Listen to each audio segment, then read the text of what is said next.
अशी माझी अपेक्षा आहे आणि त्याशिवाय यांना यांची जागा दिसणार नाही. आणि त्यांनी पैसे वाटले तर मी पण वाटणार, पकडून येणार आणि परत दुसऱ्यांना वाटणार. असं निवडून आला तर कशा प्रकारे काम असेल? हे बघा, त्याने ठाण्यात हिंमत पण करू नये पैसे वाटायची. हे महाराष्ट्र सैनिक आहेत.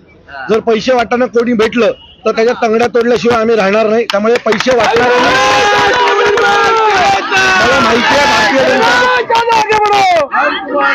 मला माहिती आहे भारतीय जनता पक्षाकडे खूप पैसे आहेत आणि ते पैशाचाच वापर करणार आहेत.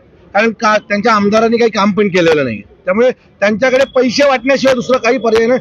पण जर आम्हाला कोणी आमच्या हातात सापडलं की जर पैसे वाटताना, तर त्याच्या जागेवर दोन्ही पाय तोडल्याशिवाय आम्ही गप्प बसणार नाही. काय मी स्वतःच बोलू सांगा ना साहेब, कशा प्रकारे काम असेल? मी एक तुम्हाला गोष्ट सांगतो, लोकांनी मला मदत करावी, लोकांनी मतदान करावं. निवडून आलो तर उत्तम काम करीन, पण निवडून जरी नाही आलो तरी लोकांसाठी मी काम करत राहीन. हा माझा शब्द आहे.